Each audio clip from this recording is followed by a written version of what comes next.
So this is your cameo needle. I use the medium tip needle. This has a gauge guide on it. I like to generally keep my setting on number 2.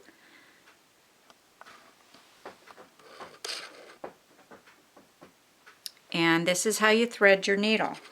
When you purchase a cameo needle, it comes with a threader. This is your threader.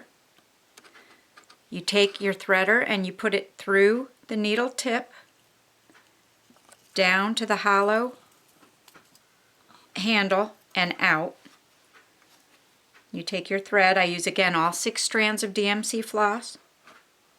Put that in the threader, and then you're going to pull your floss out the needle tip, and you're going to remove your threader from that. Now, once your thread is in through here, you're going to go into your needle. You can see that there's a scooped out portion of the needle in the front, and then there's an eye in the back. To remember what side to put my threader in, I like to make a little pun by remembering to poke it in the eye. I know, kind of morose, but that's me. So I'm going to poke this in the eye with my threader. I'm going to open up the threader just a little bit, and I'm going to bring my floss back through, and I'm just going to pull gently, and it's going to thread the eye of the needle. And then again, you're going to just go ahead and remove your threader from your floss, and that's by just pushing it forward and slipping it out. So the weaver's cloth that you use for a punch needle is a blend of cotton and poly fabric. Some people have asked me, do you want to use just a plain muslin for punching? Yes, it's cheaper, but it's not good to do because the cotton fabrics, the fibers rip and tear. The perforated portion rips apart, the needle perforates the fabric, and it just is not a good thing to do. So I would suggest not using it. Weaver's cloth is, again, a cotton and poly blend. Once it's up on your frame, it has give to it that allows the needle to slip through, but the fibers in the poly portion of it move so that you're not splicing the threads. So weaver's cloth is the way to go. After you get your fabric or your pattern design onto your weaver's cloth, you're going to then stretch it onto your frame. This is a gripper frame that we sell. And you want it drum tight. You can see that the gripper strips are under here, and it holds your fabric drum tight. Okay, holding your punch needle in your hand, whether you're left or right-handed, you want to hold it like a pencil.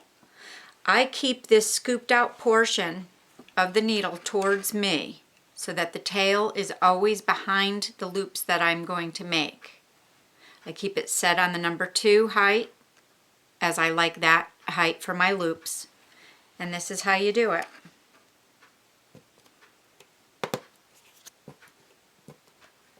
You want to make sure that you punch all the way down to that collar height, this collar right here of your handle, because that's going to regulate what your loop's height is going to be on the reverse. Remember, you're working in reverse. This is the back of the project, and its loops are being punched to the front.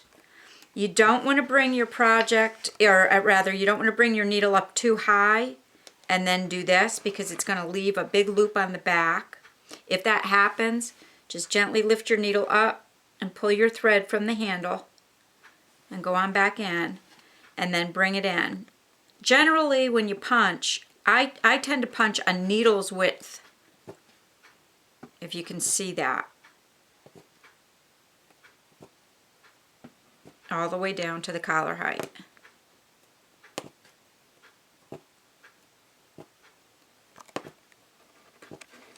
Now I do turn my work, and I suggest that you turn your work too. If you're a beginner, turning your work is going to be a lot easier. I can punch in every direction there is, but just for the purposes of this video, I'm showing you that, you know, you want to turn your work. Also, the design that I'm using has a round border, so with that, you want to turn your work. You just keep going, repeat. You are the actual machine. It is the needle.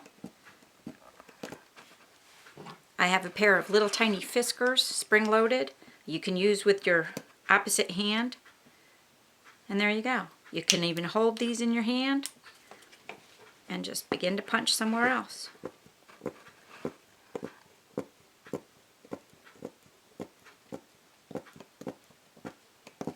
When you're punching, you'll hear a little bit of a click pop. Click pop. Click pop. That noise is okay. It means you're doing it right.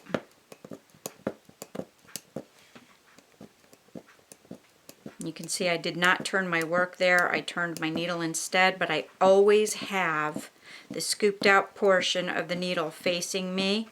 I'll show that to you in a second. That scooped out portion that I mean. This is the scooped out part. There's the eye in the back. I keep the scooped out portion towards me when I work. Usually the scooped out portion is in alignment with the gauge. So if you keep the gauge towards you, or you know, in the direction of the way you're working, you'll be okay. Your thread will trail behind your work, meaning that's the direction that you want to be going in.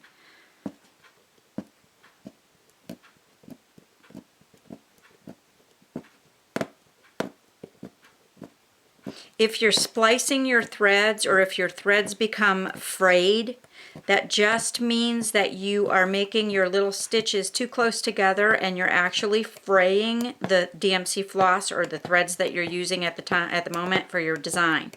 I've been punching for over 20 years, and yes, I still splice my threads. It happens, you know.